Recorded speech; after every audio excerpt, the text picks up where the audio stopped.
Father का अपने बेटे की गर्लफ्रेंड के साथ अफेयर हो जाता है।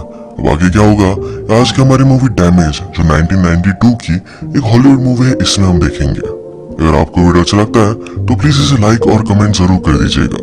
इस चैनल को बहुत सपोर्ट मिलता है। बिना किसी तरीके एक्सप्लेनेशन स्टार्ट करते हैं। मूवी स्टार्ट होती है और हमारा मेन कैरेक्टर स्टीफन हमें दिखाया जाता है। एक पॉलिटिकल ऑफिस में काम करता है। स्टीफन को प्राइम मिनिस्टर ने बुलाया और उसे अब प्रमोशन मिलने वाला है। उनके साथ जब उसकी मीटिंग होती है तो उसकी वो बहुत प्रेज करते हैं। वो अपने काम में बहुत अच्छा था। स्टीफन के घर पर उसकी वाइफ और बेटी है। उसका बेटा बड़ा हो चुका है और वो भी पॉलिटिकल ऑफिस में ही काम करता है। इसके बाद हमें स्टीफन के ऑफिस में पार्टी दिखाई जाती है। इस पार्टी में स्टीफन के पास एना आई, उसकी बेटी की गर्लफ्रेंड। वो अपने आप को इंट्रोड्यूस कराती है। स्टीफन को एना पसंद आई थी और इन दोनों में ऑकवर्ड साइलेंसेस थे। अब थोड़ा टाइम गुजर चुका है। स्टीफन का बेटा मार्टिन अपनी गर्लफ्रेंड एना को लेकर लंच के लिए आता है। यहाँ पर भी एना और स्टीफन ये दोनों ऑकवर्ड थे। स्टीफन की वाइफ इंग्रिड को एना बहुत ही अजीब लगती है। एना ने पूरे लंच तक उससे कोई भी बात नहीं की थी। इसके बाद हमें दिखाया जाता है एक दिन एना स्टीफन को कॉल करती है। उसने उसे एक लोकेशन और टाइम दिया। स्टीफन वहां गया और डायरेक्टली एना के साथ इंटीमेट हो जाता है। फर्स्ट सीन में जब वे मिले थे उसके बाद इनकी रिलेशनशिप डेवलप हुई है। एक दिन स्टीफन के पास उसका बेटा आया और वो बहुत ही खुश था। कहता है मुझे पॉलिटिकल एडिटर की जॉब मिली है। स्टीफन इससे सरप्राइज्ड हो गया क्योंकि बहुत बड़ा प्रमोशन है। वो अपने बेटे के लिए बहुत ही खुश था।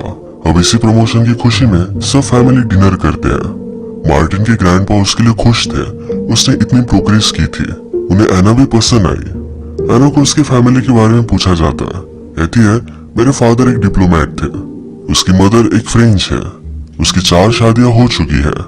उसकी फैमिली हमेशा मूव होती रहती थी। अर्जेंटीना, अफ्रीका, रोम, इस तरह से अलग अलग कंट्रीज को घूमे हुए हैं। 3 साल पहले एना का ब्रेकअप हुआ। उसके बाद वो लंदन में ही रहती है। इंग्रिड एना से बहुत सारे क्वेश्चन पूछती है, जैसे क्या अपनी मदर से तुम मिलती हो या तुम्हारा कोई ब्रदर है। एक्चुअल में एना को एक ब्रदर था तो उसने सुसाइड कर ली। इंग्रिड ने पूछा ऐसा क्यों हुआ था। एना कहती है वो किसी से प्यार करता था। ये कन्वर्सेशन बहुत ही अजीब हो गई तो जल्दी से मार्टिन एना को यहाँ से लेकर जाता है।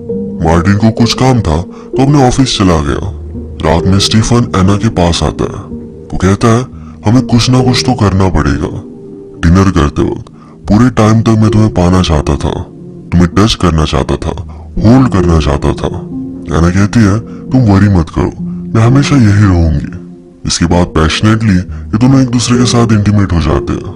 इंटीमेट होने के बाद एना अपने ब्रदर के बारे में और भी बातें कर रही थी। वो कहती है मेरी फैमिली को बहुत बार मूव होना पड़ा। मैं और मेरा ब्रदर हम दोनों ही एक दूसरे का सहारा थे। मेरा ब्रदर मेरे लिए पॉजिटिव हो गया। वो मुझे सिर्फ उसके लिए पाना चाहता था। एना की ब्रदर ने प्यार की वजह से सुसाइड की, पर ये प्यार वो एना से ही करता था। एना ने कहा लाइफ में सबसे बुरी चीज जो हो सकती है ऑलरेडी मेरे साथ हो चुकी है। मेरे ब्रदर के जाने के बाद मैं बहुत ही टूट गई थी। मेरे पास 2 ऑप्शन थे, एक तुम्हें वैसे ही रहती या अपने आप को खड़ा करती। डैमेज लोग ये बहुत ही डेंजरस होते हैं क्योंकि उन्हें फिर से उठना आता है। एना स्टीफन से कहती है जो भी चल रहा है वो बहुत ही अच्छा है, प्लीज इसे चेंज मत करना। स्टीफन की कॉन्फ्रेंस थी तो चाहता था कि उसके साथ एना आए, पर एना उसे मना कर देती है। जब बाद में स्टीफन की अपनी वाइफ से बात हुई तो उसे पता चला कि मार्टिन और एना ये दोनों पेरिस गए हुए हैं। स्टीफन इसके बाद अपने कॉन्फ्रेंस में तो गया पर उसका मन लग नहीं रहा था। वो फिर अपना माइंड चेंज कर डायरेक्टली पेरिस आ जाता है। उसने एना को कॉल किया, एक जगह पर मिलने के लिए बुलाया।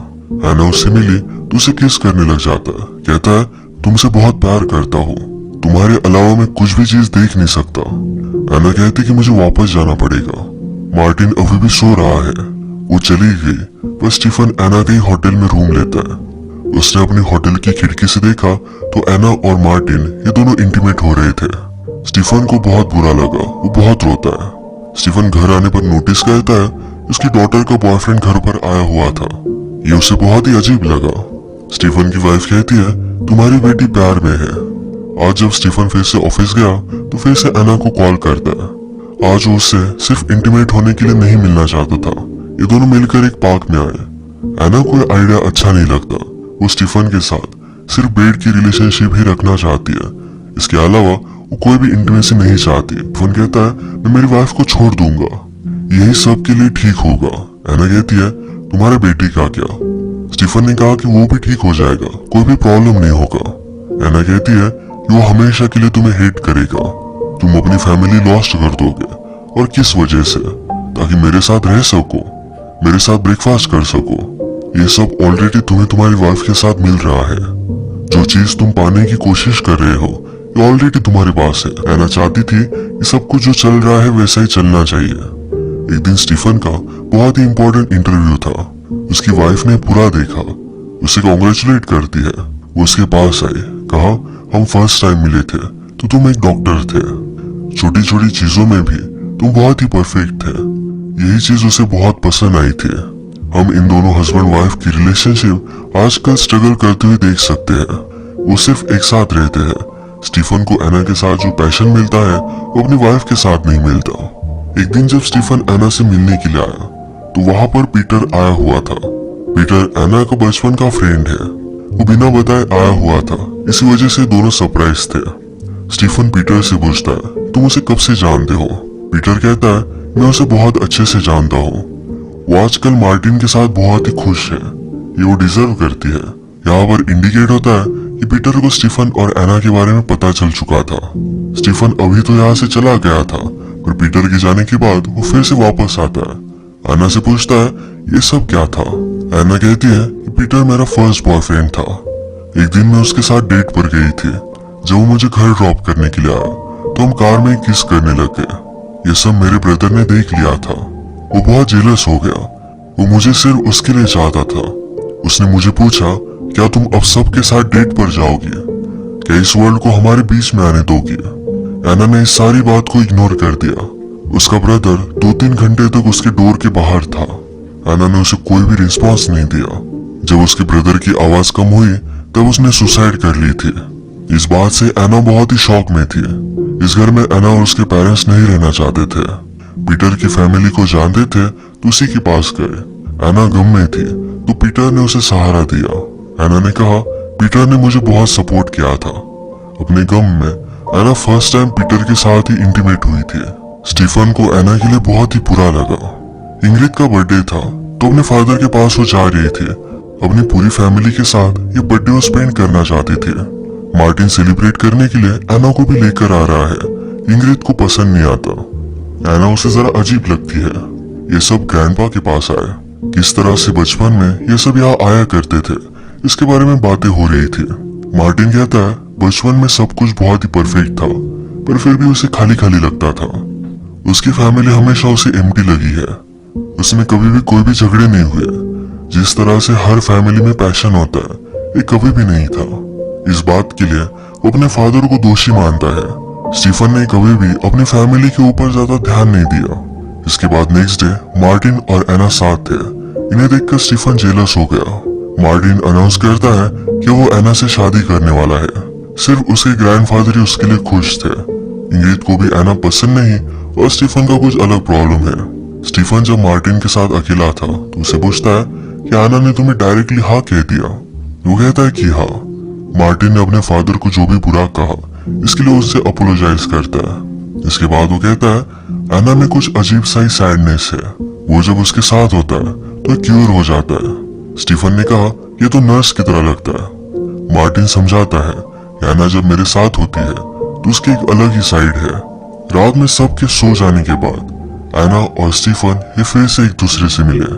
अंदर जाकर इंटीमेट हो गए। एना के रूम से जब स्टीफन बाहर आया तो उसकी डॉटर ने देख लिया था। अगले दिन आकर वो अपनी डॉटर को समझाता है। कहता है तुम्हारी मदर और मुझे हम दोनों को एना अच्छी नहीं लगती। मार्टिन से शादी से पहले हमें उससे बात करनी थी, इसी वजह से मैं गया था। डॉटर भी ये सब बात समझ जाती है, फिर भी डर है कि शायद उसे कुछ ना कुछ तो पता है। अब नेक्स्ट सीन में एना की मदर मार्टिन की फैमिली से मिलने के लिए आई हुई है। एना की मदर सरप्राइज थी कि मार्टिन एक बहुत ही अच्छा लड़का है। वो कहती है कि एना की यूजुअल चॉइस से तुम बहुत ही डिफरेंट हो। वो हमेशा बहुत ही घटिया लड़कों को डेट करती है। यही बातें करते करते थोड़ी देर में एना की मदर ने एना के ब्रदर के बारे में बातें निकाली। वो कहती है एना का ब्रदर और मार्टिन दोनों बहुत ही सेम दिखते हैं। ये बात सबके लिए बहुत ही अजीब थी। एना अपने मदर पर चिढ़ गई क्योंकि उसे सब्जेक्ट नहीं निकालना चाहिए था।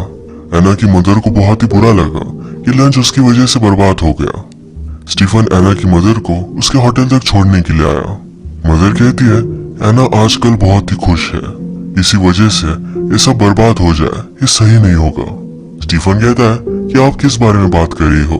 एना की मदर ने कहा मुझे तुम्हारे बारे में सब कुछ पता है, लंच पर तुम एक दूसरे को देख भी नहीं पा रहे थे। मदर कहती कि जो भी चल रहा है इसे अभी के अभी बंद कर दो, वरना इसके कंसिक्वेंसेस बहुत ही बुरे होंगे। स्टीफन ने फिर एना को कॉल किया, कहा हमारे बीच में जो भी चल रहा है हम अब खत्म कर डालेंगे, यही मार्टिन और तुम्हारे लिए दोनों के लिए सही है। इसके बाद स्टीफन मार्टिन से मिलने के लिए आया। मार्टिन की डेस्क पर उसकी, एना की और स्टीफन की फोटो थी। इसे स्टीफन देख रहा था। मार्टिन कहता है अगर आप चाहो तो इस फोटो को रख सकते हो। स्टीफन ने आज कन्फेस किया, कहा तुम्हें जो भी लगता है ये सब कुछ सही है, हमारे फैमिली पर मैंने ज्यादा फोकस नहीं किया था। मुझे लगता था कि लाइफ में सब चीजें मैं कंट्रोल कर सकता हूँ, पर ये सही नहीं था। तुम स्मार्ट हो, तुम्हें इसके बारे में ऑलरेडी पता है। वो अपने बेटे पर बहुत ही प्राउड है। स्टीफन रात में बहुत ही देर तक काम करता है। वो डिस्टर्ब था तो उसे घर भी नहीं जाना था। आज पार्टी थी तो इंग्रिड ने उसे कॉल किया। वो उसे मना कर देता है, कहता है कि मुझे बहुत सारे काम है और मेरे कलीग भी मेरे साथ काम कर रहे हैं। हम देखते हैं इंग्रिड के पास स्टीफन के फ्रेंड थे। उसे पता चल गया स्टीफन उसे झूठ कह रहा है। स्टीफन आजकल बहुत ही डिस्टर्ब था और अभी अभी इंग्रिड को पता चला कि उसे प्रमोशन मिला है। फिर भी वो सैड था तो उसके पास आई। उसने पूछा कि क्या हुआ है। स्टीफन कहता है कि शायद मैं प्रमोशन नहीं चाहता, उसके साथ जो भी चल रहा है उसे एक्सप्लेन नहीं कर सकता। इस बात से इंग्रिड भी अपसेट हो गई। एक दिन एना ने स्टीफन के ऑफिस में गिफ्ट भेजा, उसमें उसके नए घर की थी। एना और स्टीफन के बीच में जो भी चल रहा है ये हमेशा सही से चलता रहे, इसी वजह से एना ने एक सेपरेट घर लिया था। स्टीफन एक घर जाकर देख कर आया। एक दिन फिर से मार्टिन एना को लेकर घर आया था। जब एना और स्टीफन अकेले थे तो एना कहती है अगर मुझे तुमसे दूर होना होता तो मैं मार्टिन से शादी नहीं करती। वो स्टीफन के पास रहना चाहती है, इसी वजह से वो मार्टिन से शादी करने वाली है। इन्होंने डिसाइड किया और फिर से एक दिन वो एना के घर पर मिले। ये जब दोनों इंटीमेट हो रहे थे तभी एना को ढूंढते हुए मार्टिन वहां पहुंच गया। उसने डोर खोलकर इन्हें इंटीमेट होता देख लिया। मार्टिन बहुत बड़े शॉक में था, उसका ध्यान नहीं रहा, ऊपर से वो नीचे गिर गया। उसकी इंस्टेंटली डेथ हो जाती है। स्टीफन वैसे ही भागते उसे गले लगा लेता है। वो बहुत रोया। अब एक्चुअल में यहाँ हुआ क्या, ये पुलिस की वजह से सबको पता चल गया। रात में स्टीफन घर पर आता है। उसकी वाइफ ने अपने आप को हर्ट कर लिया था। वो पूछता है कि तुमने ऐसा क्यों किया। वो कहती है ये दर्द बहुत ही ज्यादा है, इस पेन को हैंडल नहीं कर सकते। इंग्रिड ने कहा मार्टिन को एना के फ्लैट के बारे में पता नहीं था, पर होम ओनर ने घर पर कॉल किया। मार्टिन के लिए सरप्राइज था तो यही फ्लैट देखने के लिए हो गया। स्टीफन और एना के आने का टाइम और मार्टिन के वहां जाने का टाइम ये सेम हो गया। इंग्रिड ने कहा ये कोइंसिडेंस था, अगर उसे पता नहीं चलता तो ये हमेशा चलता रहता। तुमने अपने आप को मार क्यों नहीं डाला, तुम इतने बुरे भी नहीं हो सकते। वो रोने लग गए तो स्टीफन उसे गोलियां देता है। वो कहती है मुझे मेरा बेटा वापस चाहिए। अगली सुबह जब वो उठी तो स्टीफन उसके पास था। हमें एक दूसरे से कभी मिलना ही नहीं चाहिए था। क्या कभी तुमने मुझसे प्यार किया था? क्या मुझसे कभी तुम अट्रैक्टेड थे? स्टीफन इस पर कुछ भी आंसर नहीं कर पाता। आज उसे अपनी जॉब से रिजाइन करना पड़ा। और वो फिर से एना से मिलने के लिए आया हुआ था। वहां पर एना की मदर थी। वो कहती है कि एना यहाँ से चली जा चुकी है। एना की मदर कहती है वो पीटर से मिलने के लिए उसके पास गई है। स्टीफन ने फिगर आउट किया कि एना अभी भी यही है। वो सब चेक करता है तो एना बेडरूम में ही थी। वो उससे कोई भी बात नहीं करना चाहती थी। इसके बाद मूवी में बहुत सारा टाइम गुजर चुका है। स्टीफन ने सब चीजें छोड़ दी। हमेशा अलग अलग जगह पर वो घूमता रहा। उसने रियलाइज किया कि हम ह्यूमंस कैसे बने हैं, हमारे पीछे पर्पस क्या है, इस सब के बारे में नहीं जानता। जब आदमी प्यार करता है तो जिस चीज को जान नहीं सकता उसके थोड़े से करीब आ जाता है। प्यार के अलावा इस वर्ल्ड में कोई भी चीज मैटर नहीं करती। अब वो अकेला पड़ चुका है। मार्टिन ने उसे जो फोटो दी थी उसने उसकी बड़ी फोटो बना ली है। उसे अपने बेटे और एना की बहुत याद आती है। वो हमसे कहता है कि उसने फिर से एना को एक बार देखा था। वो पीटर के साथ थी। एना के साथ उसका एक बेबी भी था। वो अपनी लाइफ में मूव ऑन हो चुकी है। इसी के साथ ये मूवी एंड हो जाती है। स्टीफन हमारा बहुत ही फॉल्टी कैरेक्टर है। उसका अभी भी भ्रम है कि अन्ना से वो प्यार करता था, तो इसी वजह से उसने सब कुछ किया। उसकी एक ब्यूटीफुल सी फैमिली थी, कुछ पल के लिए उसने सब कुछ बर्बाद कर दिया और फाइनली वो अकेला था। इसके सब कॉन्सिक्वेंसेस अब उसे आगे की आने वाली लाइफ में भुगतने पड़ेंगे। प्यार तो हम सबको करना चाहिए, उसकी लिमिट हमें पता होनी चाहिए। आज का वीडियो हम यही खत्म करते हैं।